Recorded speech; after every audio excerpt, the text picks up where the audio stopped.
وفاقی وزیر خزانہ مفتاح اسماعیل نے کہا کہ مشکل فیصلے کرنے کے سوا کوئی دوسرا آپشن نہیں تھا۔ تاریخ کے 4 بڑے خسارے عمران خان نے کیے۔ گزشتہ حکومت IMF سے معاہدے کے برخلاف فیول پر سبسڈی دی۔ عمران خان جعلی چیک کاٹ کر بھاگ جانے والی حرکت کر رہے ہیں۔ پوسٹ بجٹ پریس کانفرنس کرتے ہوئے وزیر خزانہ نے کہا ہمیں اپنی معیشت سدھارنا ہوگی، مسائل کو حل نہیں کیا گیا تو معیشت اتنا بوجھ نہیں اٹھا پائے گی۔ ملک میں جتنے وسائل ہیں ہم نے اب تک اس کا 5% بھی استعمال نہیں کیا۔ اس سے پہلے کبھی اتنا مشکل اور گھمبیر وقت نہیں دیکھا۔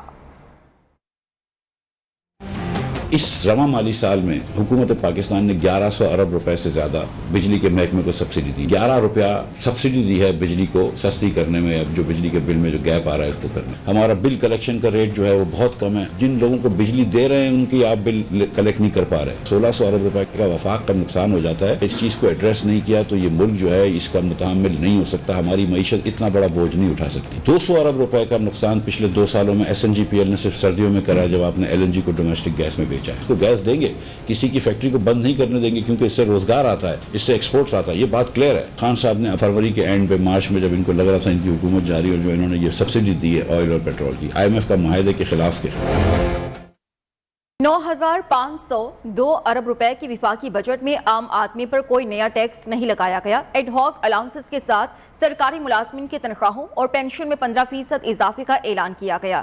ٹیکس محصولات کا ہدف 7004 ارب روپے رکھا گیا ہے۔ ترقیاتی پروگرامز کے لیے 800 ارب، دفاع کے لیے 1523 ارب، پینشن کی مد پہ 530 ارب روپے رکھے گئے، جبکہ 4598 ارب کا بجٹ خسارہ ہے۔ GDP کی شرح نمو 5% تک لے جانے کا ہدف ہے۔ ٹیکس سلیبز اثر نو مرتب کرتے حکومت نے ماہانہ 1 لاکھ تک تنخواہ پر ٹیکس ختم کر دیا۔ مالی سال 2022-23 کے لیے 9500 ارب روپے سے زائد کا وفاقی بجٹ قومی اسمبلی میں پیش۔ سرکاری ملازمین کو بڑی خوشخبری مل گئی، تنخواہوں میں 15% اضافے کا اعلان۔ پہلی بار ایڈ ہاک الاؤنسز بھی بنیادی تنخواہ میں ضم ہو گئے۔ پینشن میں مجموعی طور پر 15% اضافہ، ماہانہ 1 لاکھ تک تنخواہ پر ٹیکس ختم۔ آئندہ مالی سال کے دوران پبلک سیکٹر ڈیولپمنٹ پروگرام کے لیے 800 ارب، ملکی دفاع کے لیے 1523 ارب روپے مختص۔ سول انتظامیہ کے اخراجات کے لیے 550 ارب روپے رکھے گئے۔ ہائر ایجوکیشن کے لیے 65 ارب، HEC کے ترقیاتی اسکیموں کے لیے مزید 44 ارب روپے مختص۔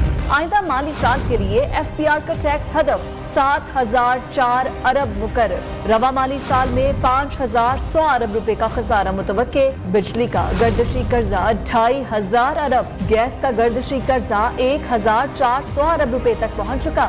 آئندہ مالی سال میں کل ادائیگی 3950 ارب روپے ہونے کا تخمینہ۔ شرح نمو کا ہدف 5% مقرر۔ 395 ارب روپے انفراسٹرکچر کے لیے مختص۔ آبی وسائل کے لیے بڑے منصوبوں کے لیے 100 ارب، چھوٹے ڈیمز کے لیے 183 ارب روپے رکھے گئے ہیں۔ آئندہ مالی سال کے بجٹ پہ کئی شعبوں پر نئے ٹیکسز عائد کرنے کی تجاویز آئی ہیں۔ الیکٹرک اور لگژری گاڑیاں مزید مہنگی ہوں گی۔ موبائل فونز پر بھی ٹیکس کی شرح میں اضافہ ہوا ہے۔ ریئل اسٹیٹ سیکٹر میں نئے ٹیکس لگیں گے۔ فائلرز کے لیے پراپرٹی کی خرید و فروخت پر ٹیکس کی شرح 2%، جبکہ نان فائلرز کے لیے 5% کرنے کی تجویز سامنے آئی ہے۔ ساری تبدیلیاں کی جائیں گی جن سے معیشت اور ملک کا فائدہ۔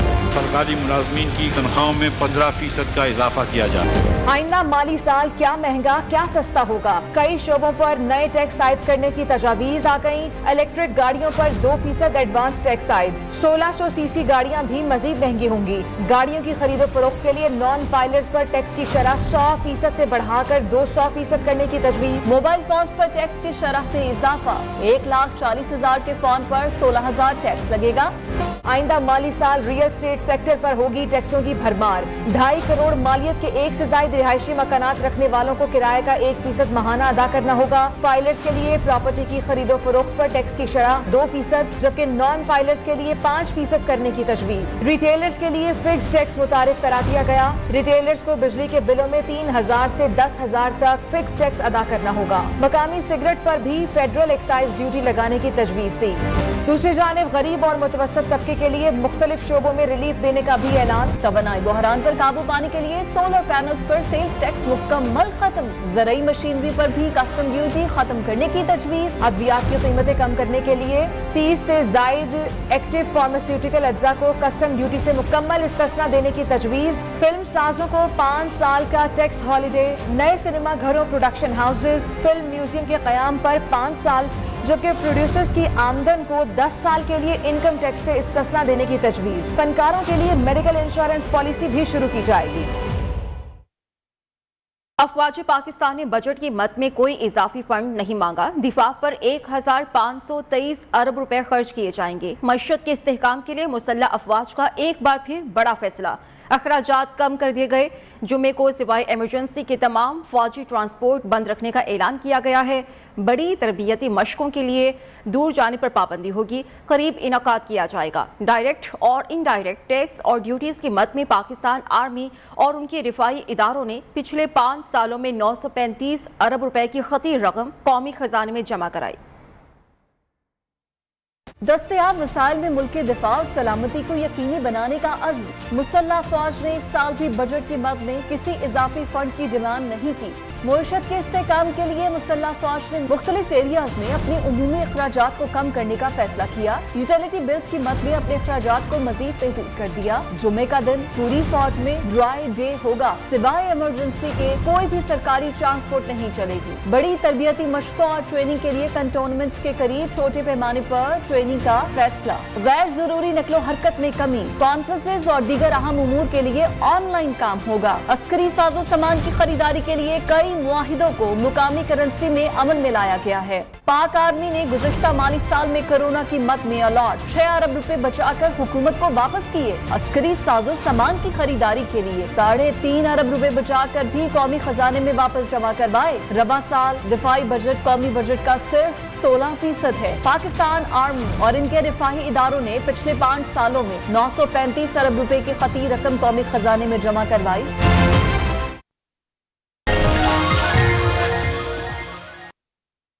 سورج مسلسل آگ برسا رہا. ملک کے میدانی علاقے شدید گرمی کی لپیٹ میں. موئنجو نواب شاہ اور دادو میں درجہ حرارت 50 ڈگری سینٹی گریڈ تک پہنچ جائے گا. اسلام آباد کا درجہ حرارت 45 ڈگری تک رہنے کا امکان ہے، لیکن ساتھ ہی بارش کی پیشگوئی بھی کی گئی ہے. محکمہ موسمیات کے مطابق وسطی جنوبی پنجاب اور خیبر پختونخوا میں بعض مقامات پر آندھی کا امکان ہے.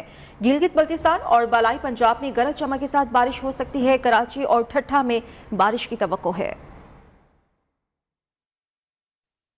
وزیر اعظم شہباز شریف نے کہا ہے نیب ان کے خلاف سپریم کورٹ گیا، عدالت نے ثبوت مانگے تو دم دبا کر بھاگ گیا. اب یہ سلسلہ بند ہونا چاہیے. 1 سال میں یہ لوگ چالان تک پیش نہیں کر سکے. وزیر اعظم شہباز شریف اور وزیر اعلیٰ پنجاب حمزہ شہباز کے خلاف منی لانڈرنگ کیس میں عبوری ضمانتوں کی درخواستوں پر فیصلہ محفوظ کر لیا گیا.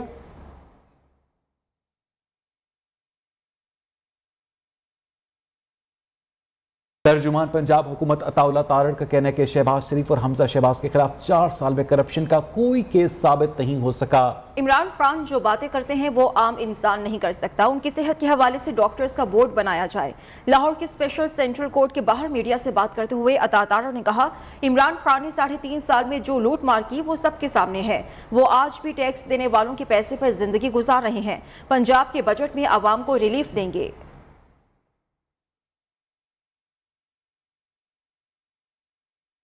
لاہور کی سیشن کورٹ نے لانگ مارچ میں توڑ پھوڑ اور پنجاب اسمبلی میں ہنگامہ آرائی کے مقدمے میں پی ٹی آئی کے 9 رہنماؤں کی عبوری ضمانتیں 18 جون تک منظور کر لیں. عدالت نے ملزمان کو شامل تفتیش ہونے کا حکم دیا. ڈاکٹر یاسمین راشد، میاں محمود الرشید، مراد راز، میاں اسلم اقبال اور ندیم بارہ سمیت دیگر ملزمان عدالت میں پیش ہوئے. عدالت نے پولیس کو رہنماؤں کی گرفتاری سے روک دیا. مسلم لیگ نون اور پیپلز پارٹی کے درمیان پنجاب میں پاور شیئرنگ فارمولے کے تحت پیش رفت ہوئی ہے. مسلم لیگ نون کابینہ کی توسیع کے اگلے مرحلے پر مزید وزارت دینے پر رضامند. کل پیپلز پارٹی کے 2 وزراء کے حلف کا امکان ہے. زرداری حمزہ شہباز ملاقات میں وزارت دینے پر اتفاق ہوا. مزید معلومات ہم لیں گے ابراہیم لکی سے. جی ابراہیم. حکومت میں پیپلز پارٹی اور پاکستان مسلم لیگ نون کے درمیان پاور شیئرنگ فارمولے پر مزید پیش رفت ہوئی ہے، جس کے تحت کل پاکستان پیپلز پارٹی کے مزید وزراء جو ہے ان کے حلف اٹھائے جانے کا امکان ہے. اس حوالے سے جو ہے وزارت خزانہ کس پارٹی کے پاس جائے گی اس کا بھی فیصلہ ہو جائے گا. ذرائع کا یہ کہنا ہے کہ کل جو ہے متوقع حلف برداری ہے اور اس میں پاکستان مضمون کے مزید وزراء بھی جو ہے وہ کابینہ میں لیے جائیں گے. اس حوالے سے جو ہے دونوں جماعتوں کے درمیان جو ہے نا فہم و تفہیم جو ہے نا وہ ہو گئی ہے. گزشتہ دنوں آصف علی زرداری اور حمزہ شباشی کے درمیان ملاقات ہوئی جس میں پاور شیئرنگ فارمولے پر جو ہے تبادلہ خیال ہوا ہے, جس کے بعد یہ ایشو جو ہے وہ حل ہو چکا ہے. اور کل ذرائع کا یہ کہنا ہے کہ سینئر وزیر کا نوٹیفکیشن بھی جو ہے وہ جاری ہو جائے گا, جس کے مطابق حسن مرتضیٰ. ٹھیک ہے, زرداری اور حمزہ شہباز ملاقات میں وزارت دینے پر اتفاق ہوا تھا. بہت شکریہ آپ کا ابراہیم لکی.